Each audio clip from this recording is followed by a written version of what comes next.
Hi ஒருவன் எல்லோரும் எப்படி இருக்கீங்க? நல்லா இருப்பீங்கன்னு நினைக்கிறேன். ஸ்கூலுக்கு போக எல்லாம் ரெடி ஆகிட்டீங்கன்னு வச்சுக்கோங்க. சம்மர் ஹாலிடே ஒரு வழியாக முடிய போகுது. இன்னும் ஒரு வாரத்தில் ஸ்கூல் ஓப்பன் பண்ண சொல்லியிருக்காங்க. அதாவது ஜூன் 1 இருந்தது, இப்போ ஜூன் 4ன்னு சொல்லியிருக்காங்க. 10th 11th 12th மட்டும் கிடையாதுங்க, ஃபஸ்ட் ஸ்டாண்டர்ட்லேருந்து 12th ஸ்டாண்டர்ட் வரைக்கும் எல்லாத்துக்குமே ஜூன் 4ன்னு சொல்லிட்டாங்க. கோடை விடுமுறை. வெயில் வந்து சுட்டு இருக்குது, மாணவர்களுக்கு அவதியாக இருக்குது. கண்டிப்பாக வந்து பார்த்திங்கன்னா எதிர்கட்சியெல்லாம் வந்து பார்த்திங்கன்னா என்ன சொல்லிட்டாங்கன்னா, மாணவர்கள்லாம் வந்து பார்த்திங்கன்னா கண்டிப்பாக அவதியாயிருவாங்க. வெயில் சுட்டு எரிக்கிறதுல வந்து மாணவர்கள் ரொம்ப ரொம்ப சிரமப்படுவாங்க அப்படிங்கிற இதில் முன்ன வச்சாங்க. அண்ட் ஆல்சோ நம்ம கவர்மெண்ட்டும் வந்து பார்த்திங்கன்னா நம்ம முதலமைச்சர் அவர்கள் அறிவிச்சிட்டாரு. ஜூன் 4ஆம் தேதி அப்படிங்கிறது வந்து பார்த்திங்கன்னா கவர்மெண்ட்லேருந்து அஃபீஷியலாக ரிலீஸ் ஆகிருக்கு. ஜூன் 4ஆம் தேதி தான் நமக்கு வந்து ஸ்கூல் ரீஓப்பன், ஜூன் 1 கிடையாது. ஸோ இது சொல்லணும்னு வந்தேன். அண்ட் மோர் ஓவர் என்ன ரீசனும் சொல்லிட்டேன். ஃபஸ்ட்டு நீங்கள் என்ன பண்ணணும்னா, நம்ம சேனலில் 10th 11th 12th 3 கிளாஸுக்குமே போட போகிற எல்லா வீடியோஸும் வரும். இம்பார்ட்டன்ட் கொஷின் மட்டும் கிடையாது. உங்களுக்கு என்ன கிராஸ் சீரீஸ் வேணும், என்ன டீச் பண்ணணும், எதெல்லாம் இம்பார்ட்டன்ட் ஏரியா, என்ன பிளான், எப்படி சென்டம் போடலாம், எப்படி வந்து ஒரு 500 of 500 எடுக்கலாம், 600 of 600 எடுக்கலாம், எப்படி வந்து கொஷின் பேப்பர் அமையும், அந்த கொஷின் பேப்பர் எப்படி டேக்கிள் பண்ணலாம், இந்த மாதிரி எல்லா விதமான வீடியோவும் வந்துக்கிட்டே இருக்கும். அண்ட் மோர் ஓவர் வந்து பார்த்திங்கன்னா ரொம்ப ரொம்ப attention for 10th 11th 12th. So நீங்கள் புக்கு மாறுதுன்னு சொல்கிறாங்க 10th 11th, அதுக்கு என்னன்னு தெரியல. வெயிட் பண்ணுங்கள், நம்ம பொறுமையாக இருங்க. அது ஸ்கூல் திறந்தாதான் தெரியும். அஃபீஷியலாக ஒன்றும் சொல்ல மாட்டாங்க. ஆனால் +2க்கு மாறுறதுக்கு வாய்ப்பே கிடையாது. ஓகேவா? +2க்கு வந்து எனக்கு தெரிஞ்சு 99.99% மாறாது. அது என்ன சார் 0.1% மாறாது, அவ்வளோதான். ஏன்னா வந்து 11th படித்ததை 12th கண்டினியூஸ்ன்னு சொல்லுவாங்க. ஸோ அதனால் மாறுறதுக்கான வாய்ப்புகள் சாத்தியக்கூறு கம்மி.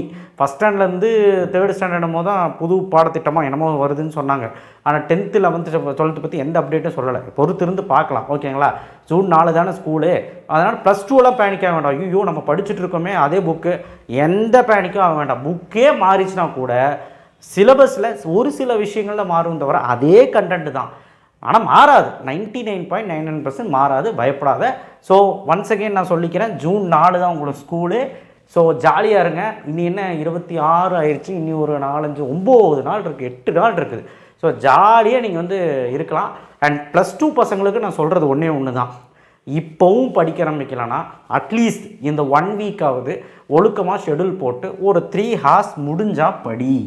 1.5 hours காலையிலையும் 1.5 hours சாயங்காலமும் படி. இல்லை 3 hours ஒட்டு மொத்தமாக சாயங்காலம் படிக்கலாம் படி. ஐபிஎல் மேட்ச் வேறு ப்ளே ஆஃப்ஸ் போயிட்டுருக்குது. ஸோ அதனால் நீ கண்டிப்பாக படிக்க மாட்டேன். அப்போ காலையில் 3 மணி நேரம் படிக்கிறேன்னா படி. அதில் 1.5 மணி நேரம் மேக்ஸு, 1.5 மணி நேரம் வேறு ஏதாவது subject, physics R chemistry. So கட்டாயமாக உன்னால் முடியும். நீ லீவில் ரொம்ப டைம் வேஸ்ட் பண்ணது இப்போ ஃபீல் பண்ண மாட்டேன்.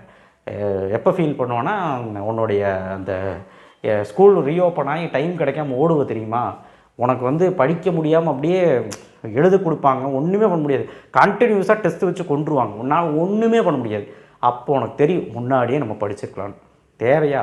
ஸோ அதனால் நம்ம வந்து பெரிய லெவலில் அச்சீவ் பண்ண முடியாது, ரொம்ப ப்ரெஷருக்குள்ளாயிரும். ஸோ தயவுசெய்து நீங்கள் வந்து படிக்கிறாந்தா படிங்க. ஏன் இப்படி சொல்கிறீங்க சார் அப்படின்னா, நீங்கள் ஆல்ரெடி 1.5 மாதம் வேஸ்ட் பண்ணிட்டீங்க. நான் அதனால தான் அப்படி ஒரு விரக்தியில் சொல்கிறேன். ஸோ தயவுசெய்து 1.5 மாதம் வேஸ்ட் பண்ணதை மறந்துட்டு இனி இந்த 8 நாளாவது படிங்க. அண்ட் ஆல்சோ உங்களுடைய 4ஆம் தேதி வந்து பார்த்திங்கன்னா உங்களுக்கு ஸ்கூல் ரீஓப்பன். ஸோ நல்ல அளவில் வேண்டிட்டு நல்லா படிக்கணும், கன்சிஸ்டன்சியாக இருக்கணும். எக்காரத்துக்கு கூட நான் விளையாட்டு விஷயத்தில் கூற மாட்டேன் அப்படின்னு சொல்லிவிட்டு இந்த வீடியோ இத்துடன் முடிக்கிறேன். அண்ட் ரொம்ப ரொம்ப இம்பார்ட்டன்ட், ஜூன் 4 தான். ஸோ அது வரைக்கும் ஜாலியாக இருக்கணும்னா ஜாலியாக இருங்க, படிக்கணும்னா படிங்க. 10th 11th வீடியோஸ் வரும். வீடியோஸ் வரலன்னு சொன்னீங்க, கண்டிப்பாக நம்ம சேனலை சப்ஸ்கிரைப் பண்ணி வச்சு லைக் பண்ணிக்கோங்க. வாட்ஸ்அப் சேனல் லிங்க்கில் வந்து ஜாயின் பண்ணுங்கள். நிறைய பேர் ஜாயின் பண்ணாமல் இருக்கீங்க. கன்ஃபார்மாக சொல்கிறேன், வீடியோ வரும். ஸோ அடுத்தடுத்த வீடியோ உங்களுக்காக தான். நன்றி, வணக்கம்.